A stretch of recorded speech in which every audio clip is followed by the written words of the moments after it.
একজন তাকওয়াবান নেতা কেমন হওয়া দরকার আল্লাহ রাসূলের একজন সাহাবী থেকে যদি একটু শোনায় আপনাদের কি কষ্ট হবে? কষ্ট হচ্ছে আপনাদের? আমার প্রিয় বন্ধুরা, একজন তাকওয়াবান নেতা কেমন হয় এটা একটু বোঝেন। এই সাহাবীর নাম হচ্ছে সাঈদ ইবনে আমের আল জুমাহি। কি নাম বললাম ভাই? সাঈদ ইবনে আমের আল জুমাহি।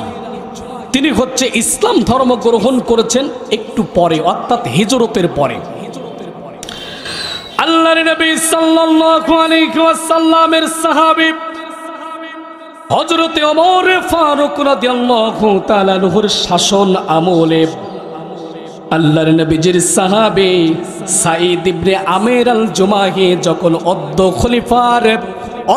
খলিফার মালিক হযরত ওমর ফারুক তিনি রাস্তা দিয়ে একদিন যাচ্ছেন, হঠাৎ করে সাঈদ ইবনে আমের আল জুমাহি রাদিয়াল্লাহু তাআলা আনহু ওমর ফারুক রাদিয়াল্লাহু তাআলা আনহুকে বললেন, ওমর ক্ষমতা যে পেয়েছো, ক্ষমতা পাওয়ার পর যেন লাফালাফি না করা হয়।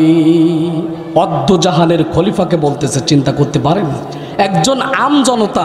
আর আজকের আমাদের সমাজে আম জনতা যদি কথা বলে ও ঠিক অতটুকু সময় বেঁচে থাকে যতটুকু সময় ও কথা বলে, ঠিক কিনা বলেন? কিন্তু যখন নেতার বিপক্ষে কথা বলে ঠাস করে সে তার বাড়ি যদি মাটির তলেও থাকে ওখান থেকে উঠে তাকে জবাই করে দেয়, ঠিক কিনা বলেন? আমার প্রিয় বন্ধুগণ, সাঈদ ইবনে আমের আল জুমাহি রাদিয়াল্লাহু তাআলা আনহু ওমর ফারুক রাদিয়াল্লাহু তাআলা আনহুকে বললেন, ওমর তুমি যেহেতু অদ্য জাহানের খলিফা হয়েছো, পৃথিবীতে কারোর ভয় করার কোনো দরকার নাই, একজনকে ভয় করবে, তিনি কে? আমার প্রিয় বাবাজিরা, সাঈদ ইবনে আমের আল জুমাহি এই কথাটা বলে তিনি সেখান থেকে বিদায় নিলেন। নেওয়ার কিছুদিন পরে হিমস নামক একটি জায়গা থেকে হযরত ওমরের কাছে চিঠি আসলো, আমিরুল মুমিনিন আপনি মেহেরবানি করে আমাদের এলাকার জন্য একজন গভর্নর নিযুক্ত করে দেন। কোথা থেকে আসছে? হিমস থেকে। কোথা থেকে? হিমস থেকে। আমার প্রিয় বাবাজিরা, ছোট্ট একটা উদাহরণ দেই। হিমস সেই সময়ের ভিতরে সব থেকে বাণিজ্যিক কেন্দ্র। আমাদের সাতক্ষীরা থেকে শুরু করে ঢাকা যেমন সব থেকে বাণিজ্যিক কেন্দ্র, সেই সময়ের ভিতরে হিমস একটি হিউজ পরিমাণে ব্যবসায়িক একটি জায়গা। তাহলে ওই জায়গার গভর্নরের পকেট কি ফাঁকা হওয়া দরকার নাকি ভরা দরকার? কথা বলেন। একেবারে সবসময়ের জন্য ভরে থাকা দরকার, কারণ যেখানে ব্যবসা বাণিজ্য ভালো হয় সেখানে নেতাদের পকেট একটু ভারী থাকে, ঠিক কিনা বলেন? আমার প্রিয় বন্ধুরা, হিমস থেকে একটি চিঠি আসলো যে আমিরুল মুমিনিন আপনি মেহেরবানি করে আমাদের এলাকার জন্য একজন গভর্নর নিয়োগ করে দেন। আমার প্রিয় বাবাজিরা, হযরত ওমরের কাছে যখন একটি চিঠি আসলো, আসার পরে হযরত ওমর ফারুক রাদিয়াল্লাহু তাআলা আনহু তখন টেনশনে পড়ে গেল। যেহেতু হিমসে যখন কোনো মানুষকে দিতে হবে তাহলে একজন তাকওয়াবান মানুষকে দিতে হবে, একজন তাকওয়াবান নেতাকে সেখানে দিতে হবে, তা না হলে হিমসের যে পরিমাণে ব্যবসা বাণিজ্য সব নেতার পকেটে ঢুকবে, ঠিক কিনা বলেন? আমার প্রিয় বন্ধুরা, হযরত ওমর ফারুক রাদিয়াল্লাহু তাআলা আনহু তখন টেনশন করতে লাগলেন কাকে হিমসে দেওয়া যায়।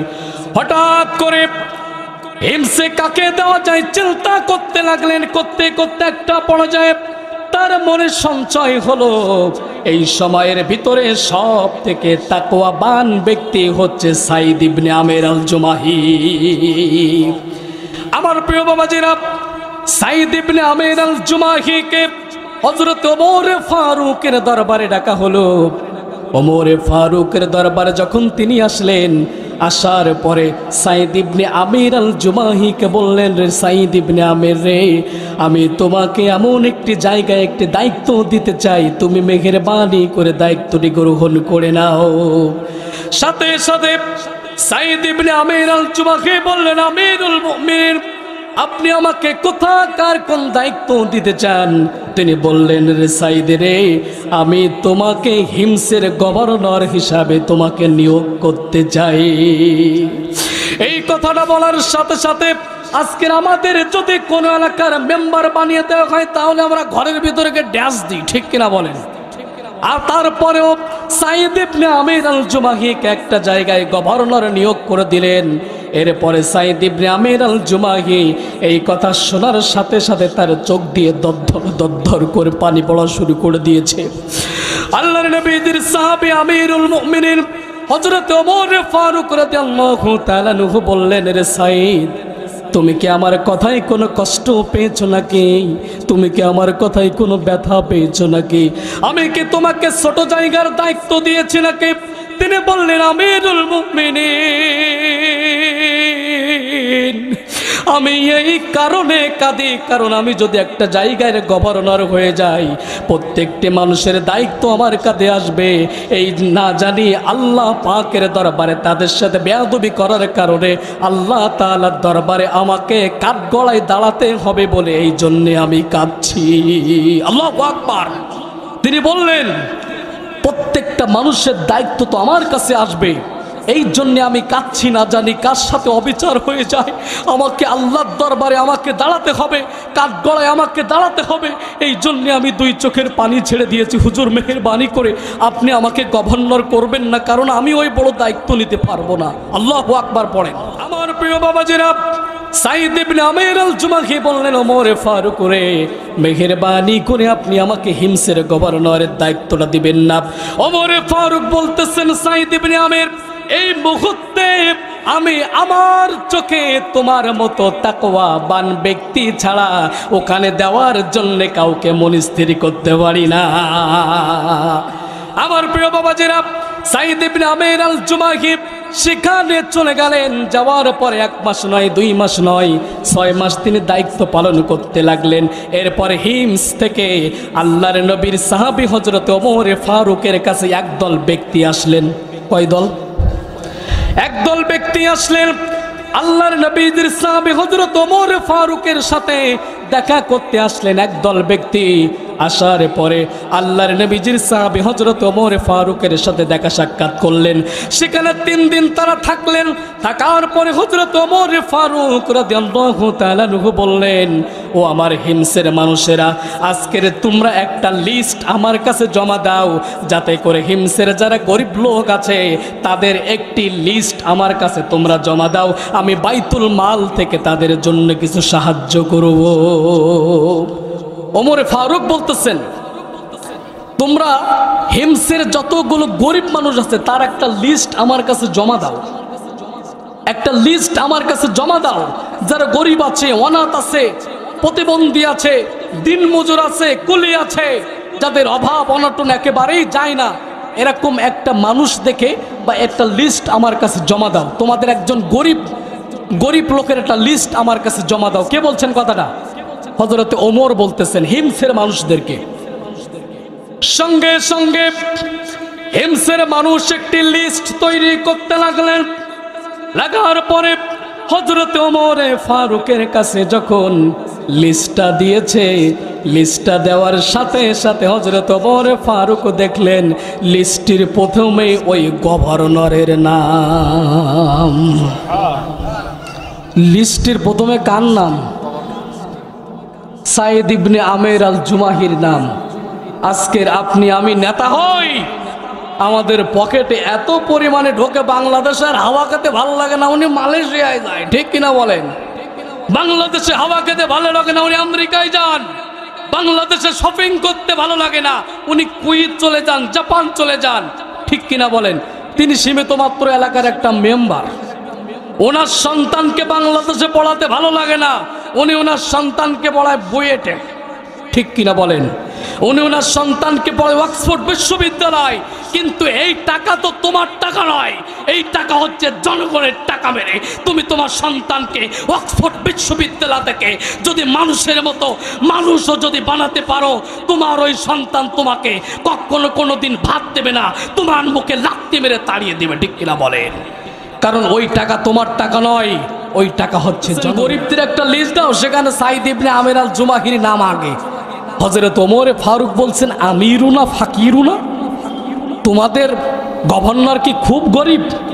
তখন তারা বলতেছেন, হুজুর শুধু গরিব না, আমাদের মধ্যে সব থেকে গরিব। আল্লাহ, কি চিন্তা করা যায়? শুনতেছেন তা কেমন লাগছে বলেন? আর তারা করেছে, তাকওয়া, এই তাকওয়া থাকলে সে এমনিতেই ফকির হবে। সে তো নিজের টাকা যতটুকু পারে অতটুকুই চলবে, সে তো লোকের টাকায় চলবে না, ঠিক কিনা বলেন? আমার প্রিয় বন্ধুরা, এই কথা শুনে হযরত ওমরের বুকটা তখন 56 ইঞ্চি হয়ে গেছে। তিনি বললেন, আমি হিমসের জন্য একজন যোগ্য মানুষকে গভর্নর করতে পেরেছি।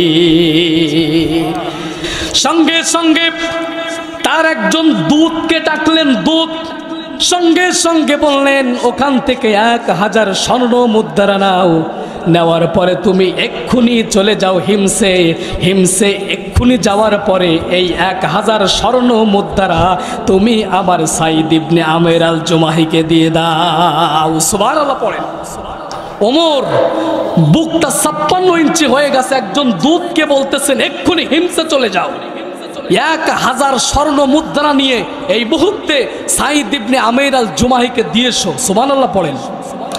আমার প্রিয় বন্ধুরা, এখনকার দাম অনুযায়ী সেই 1000 স্বর্ণ মুদ্রার দাম তখন 3.5 কোটি টাকা। আল্লাহু আকবার পড়েন। তাহলে কি হযরত ওমর তাকে কম দিয়েছে নাকি? আমার প্রিয় বন্ধুগণ, সাইদ ইবনে আমের আল জুমাহির বাড়িতে যখন ওই দূত চলে গেল, যাওয়ার পরে হযরত ওমর ফারুকের তরফ থেকে একটা চিঠি তাকে দেওয়া হলো। দেওয়ার পরে ওই চিঠিটা তিনি দেখলেন, আর ওই মালগুলো যখন 1000 স্বর্ণ মুদ্রা যখন সাইদ ইবনে আমের আল জুমাহির কাছে দেওয়া হয়েছে, সাইদ ইবনে আমের আল জুমাহির সাথে সাথে পড়ে নিয়েছেন, ইন্না লিল্লাহি ওয়া ইন্না ইলাইহি রাজিউন। এখন আপনাদের কাছে প্রশ্ন, মাল পাওয়ার পরে মানুষকে আলহামদুলিল্লাহ পড়ে না ইন্নালিল্লাহ পড়ে? তা উনি কেন ইন্নালিল্লাহ পড়লেন? উনি চিৎকার দিয়ে উঠেছেন, চিৎকার মেরে উঠেছেন। স্ত্রী ঘরের ভিতর থেকে বললেন, কি হলো আপনার? হযরতে ওমরে ফারুক কি মারা গেল নাকি? ইবনে আমের আল জুমাহি বললেন, তার থেকেও খারাপ খবর। তিনি বললেন, যুদ্ধে কি মানুষ মারা গেছে বেশি নাকি? তিনি বললেন, তার থেকেও খারাপ খবর। তিনি বললেন, মদিনায় কি যুদ্ধ বিগ্রহ বেশি লেগে গেছে, মদিনায় কি দুর্ভিক্ষ বেশি লেগে গেছে, এর জন্য আপনি ইন্না লিল্লাহ পড়লেন? তিনি বললেন, আমার প্রাণীর স্ত্রী, তার থেকেও আরও খারাপ খবর। তিনি বললেন, কি সেই খারাপ খবর? হযরত সাইদ আমের আল জুমাহি বললেন, আমার ঘরে দুনিয়া ঢুকিয়ে দেওয়া হয়েছে আমার জান্নাতকে উঠিয়ে নেওয়ার জন্যে। দুনিয়া ঢুকিয়ে দেওয়া হয়েছে আর আমার জান্নাতকে আমার থেকে পৃথক করা হচ্ছে, এটা আমি সাইদ আমের আল জুমাহি কখনো মেনে নিতে পারে না। সুবহানাল্লাহ পড়েন। স্ত্রীকে বললেন, প্রাণের স্ত্রী, একটা রিকোয়েস্ট করতে চাই তোমার কাছে।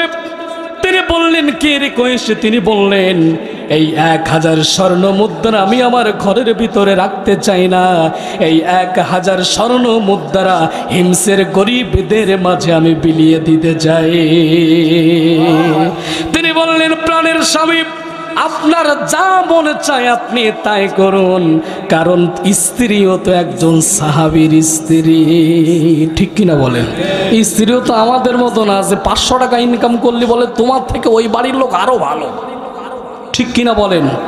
তোমার থেকে ওই বাড়ির লোক আরো ভালো, তুমি আমার 500 টাকার একটা শাড়ি কিনে দাও, আমার ওইভাবে ওই পাশে ভাবির থেকে 20,000 টাকার শাড়ি কিনে দেয়, ঠিক কিনা বলেন? এরকম লাশ শুকুর মহিলা আমাদের আছে না নাই? আছে না নাই বলেন? স্ত্রী এই কথা শুনে, স্বামী যদি সুদ ঘুষ নাও খায় তা ওর কথা শুনে খাইতে আয়, কথা বলেন ঠিক কিনা? এ তো আর আমাদের স্ত্রী না, এটা সাহাবীদের স্ত্রী বলতেছেন, প্রাণের স্বামী 1000 স্বর্ণ মুদ্রা আপনাকে তো দেওয়া হয়েছে, আপনি যা ইচ্ছা তাই করে দেন। সুবহানাল্লাহ বলেন। স্ত্রী বলতেছেন, প্রাণের স্বামী, আপনার যা মন চায় আপনি তাই করবেন। তার কারণ হলো আল্লাহ তাআলা বলছেন, ইন্নাল্লাহা ইউহিব্বুল মুত্তাকিন। তিনি বললেন, দুনিয়ার কারোর কাছ থেকে কোনো পুরস্কার নিতে চাই না, আমি কেবলমাত্র শুধুমাত্র আমার রবের কাছ থেকে পুরস্কার নিতে চাই। এই ঘটনা, এই দুধ দেখে দেখে তার মাথা খারাপ হয়ে গেছে। এ কি? হযরত ওমর আমার কাদের কাছে পাঠালো, সাথে সাথে তিনি ওখান থেকে পালিয়ে ওমরের কাছে চলে গেছে, বলিও যায় নাই। যাওয়ার পরে বলতেছে, হযরত আমিরুল মুমিনিন আপনি যার কাছে আমাকে পাঠিয়েছেন এ তো কোনো মানুষ না, এ তো সাক্ষাৎ ফেরেশতা। তিনি বলতেছে আপনি যাদের কাছে আমাকে পাঠিয়েছেন উনি তো সাধারণ কোনো মানুষ না, তো সাক্ষাৎ ফেরেশতা। তার কারণ কি? তার দুনিয়াবি কোনো লোভ নাই। সুবহানাল্লাহ বলেন। আজকের আমাদের দুনিয়াবি লোভ আছে না নাই? নেতাদের দুনিয়াবি লোভ আছে না নাই? 50,000 টাকা বাজেট আসলে একজন মানুষ পর্যন্ত আসতে 5 পয়সা থাকে, ঠিক কিনা বলেন? সরকার প্রধান ঠিকই আমাদেরকে দেন, কিন্তু আসতে আসতে একেবারে আমাদের ওমর ফারুক রাদিয়াল্লাহু তাআলা আনহুর দুধ এই সকল ঘটনা দেখে হযরত ওমর ফারুকের কাছে চলে গেলেন আর বললেন, আমিরুল মুমিনিন, আপনি যার কাছে আমাকে পাঠিয়েছেন ইনি তো কোনো মানুষ না, ইনি একজন সাক্ষাৎ ফেরেশতা। আমার প্রিয় বাবাজিরা, হযরত ওমর বললেন, কি হয়েছে ঘটনা খুলে বলো। তিনি বললেন, আপনি যে আমাকে 1000 স্বর্ণ মুদ্রা দিয়ে আপনি যে আমাকে ওমরের কাছে পাঠিয়েছিলেন, বন্ধুরা রে, ওমর তখন বলতেছেন সে 1000 স্বর্ণ মুদ্রা কি হয়েছে? তিনি বললেন, 1000 স্বর্ণ মুদ্রা তো রাখে নাই, ওই 1000 স্বর্ণ মুদ্রা তিনি গরিবদের মাঝে দান করে দিয়েছেন। আমিরুল মুমিনিনের বুকটা এবার 66 ইঞ্চি হয়ে গেছে। প্রথম হয়েছিল 56 ইঞ্চি আনন্দের চোটে, যে সাইদ ইবনে আমির আল জুমাহি গভর্নর হওয়ার পরে এলাকার সব থেকে গরিব ঘটনা মনে আছে তো? আমার প্রিয় বন্ধুরা, হযরত ওমর ফারুক আর বাড়িতে থাকতে পারলেন না। বাড়িতে না থাকতে পেরে তিনি তার পাইক পেয়াদাদেরকে বললেন, এই মুহূর্তে আমি আর বাড়িতে থাকতে পারবো না, আমি এই মুহূর্তে আমার সাইদের সাথে দেখা করার জন্য আমি হিমসে চলে যেতে চাই। আমার প্রিয় বাবাজিরা, হযরত ওমর ফারুক রাদিয়াল্লাহু তাআলা আনহু পাইক পেয়াদা নিয়ে তিনি চলে গেলেন হিমসে। যাওয়ার পরে হিমসের মানুষ হযরতে ওমরকে দেখে আমিরুল মুমিনিন এসেছেন, সকলেই আনন্দের চোটে যে যা পারে হযরত ওমরের জন্য গিফট এনে হাজির হয়েছেন। সুবহানাল্লাহ। কারণ আমিরুল মুমিনিন আছেন, নবীজির একজন প্রিয় সাহাবী আছেন হিমসে, আনন্দের চোটে তার কলিজা ফেটে যাচ্ছে। আমার প্রিয় বন্ধুরা, যখনই আমিরুল মুমিনিন হিমসে চলে গেলেন, যাওয়ার পরে প্রত্যেকটা মানুষের বুকের ভিতরে আনন্দ, মুখের ভিতরে আনন্দ, চোখের ভিতরে আনন্দ, যে ওমরকে না দেখে আমরা শাসনকর্তা মেনেছি, সেই ওমরকে দেখার পরে কলিজার ভিতরে শান্তি আর শান্তি। সুবহানাল্লাহ পড়েন। আমার প্রিয় বাবাজিরা, আমিরুল মুমিনিন হযরত ওমর ফারুক রাদিয়াল্লাহু তাআলা আনহু সঙ্গে সঙ্গে একটা মিটিং করলেন, হিমসের সমস্ত মানুষদেরকে একত্রিত করলেন। করার পরে বললেন, সাইদ ইবনে আমির আল জুমাহিকেও এখানে খবর দাও। এখন যদি এখানে ডক্টর শফিকুর রহমান আমির জামাত আসে, আপনারা আসবেন কি আসবেন না বলেন? আসবেন কি আসবেন না? আমার প্রিয় বাবাজিরা, তিনি তো একজন আল্লাহর ওলি মানুষ, জেনারেল শিক্ষিত হতে পারে, কিন্তু ওনার কথাবার্তায় চলায় ফেরায় যারা জামাত পছন্দ করতো না, এখন তারা জামাতের দিকে আসতেছে, ঠিক কিনা বলে? আমার প্রিয় বাবাজিরা, কেউ যদি সাক্ষাৎ ওলি দেখতে চায় তাহলে সে যেন ডক্টর শফিকুর রহমানের দিকে তাকায়, যার কথায় বার্তায় এত পরিমাণে আল্লাহ বলা খোদাভীতি। যখন তিনি শপথ বাক্য গ্রহণ করেছেন, আমি দেখেছি তিনি তার চোখ দিয়ে দরদর দরদর করে পানি পড়ছেন আর বলতেছেন, এইভাবে আমি তো এই শপথ বাক্য গ্রহণ করতে পারবো না, আমি কিভাবে জনগণের দায়িত্ব নিব, আমি কিভাবে মানুষের হক আদায় করব, এই কথা বলছেন আর তিনি দরদর দরদর করে কাঁদতেছেন। আল্লাহু আকবার পড়েন। এটাই হচ্ছে জামাত। আমার প্রিয় বন্ধুরা, আল্লাহ তাআলা বলছেন, ইন্নাল্লাহা মা'আস সাবিরিন, ধৈর্যশীলদের সাথে যে আল্লাহ তাআলা আছেন, এটাকে বিশ্বাস হয়? এটাকে বিশ্বাস হয়? কারা কারা বিশ্বাস করেন? দুই হাত তুলে স্লোগান দিয়ে আল্লাহকে দেখা।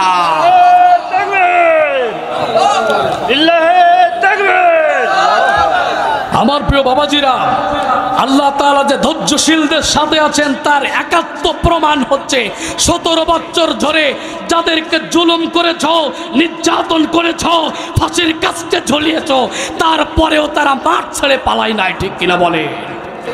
আর আপনাকে 17 সেকেন্ড সময় দেয় না, আপনি পিছনের দরজা দিয়ে, ঠিক কিনা? ওরে আমার বুবু খাইছে ধরা, এবার বুঝে রক্ষা নাই, হাসিনা নাই দেশে নাই, পালাই গেছে ইন্ডিয়ায়। ঠিক কিনা বল? ওরে আমার বুবু খাইছে ধরা, এবার বুঝি রক্ষা নাই। হাসিনা নাই দেশে নাই, পালাই গেছে ইন্ডিয়ায়। হাসিনা নাই দেশে নাই, পালাই গেছে ইন্ডিয়ায়।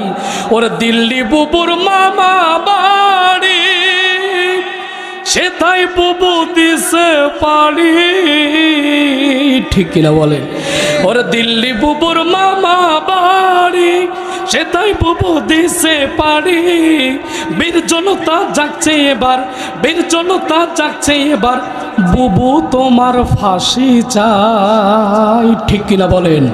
হাসিনা নাই দেশে নাই, পালাই গেছে ইন্ডিয়ায়। আমার প্রিয় বন্ধুরা, যে কথা বলতেছিলাম, হযরত ওমর ফারুক রাদিয়াল্লাহু তাআলা আনহু হিমসের